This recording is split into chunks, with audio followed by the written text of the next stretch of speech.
या 4 गोष्टी तुम्हाला तुमच्या ध्येयापासून विचलित करतात. यशाच्या मार्गात अडथळे बनतात. जाणून घ्या.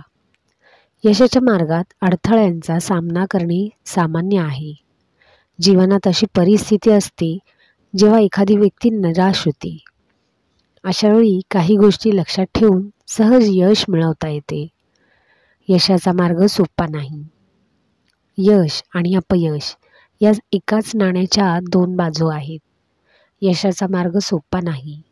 तो किती यशस्वी होऊ शकतो आणि किती अपयशी होऊ शकतो हे कोणत्याही व्यक्तीचे प्रयत्न, समर्पण आणि कठोर परिश्रम यावर अवलंबून असते.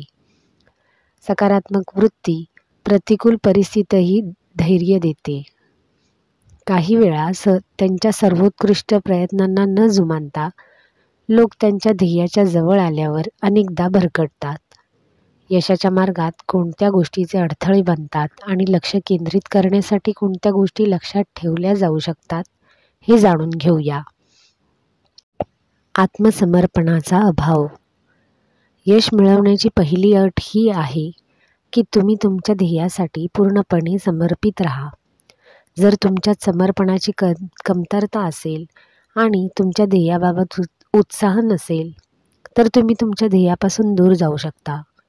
तुम्ही कोणत्या दिशेला जात आहात हेही कळणार नाही. अशा परिस्थितीत तुम्हाला तुमच्या ध्येयाच्या दिशेने काम करणे कठीण होऊ शकते. प्रयत्नांची कमतरता. मोठी उद्दिष्टे साध्य करण्यासाठी मनापासून प्रयत्न केल्याशिवाय काही अर्थ नाही. यश तेव्हाच मिळते जेव्हा तुम्ही ते मिळवण्यासाठी पावले उचलता.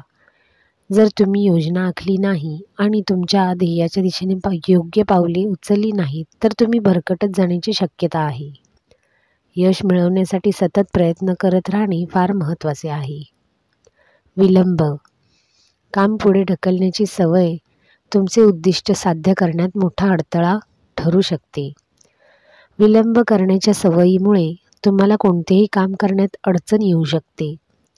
काम पुढे ढकलण्याच्या सवयीमुळे व्यक्तीमध्ये तणाव, चिंता वाढते आणि त्याला दुःखाचा सामना करावा लागतो. या एकाच सवयीमुळे ध्येय जवळ येण्याऐवजी दूरच जाते. अपयशाची भीती.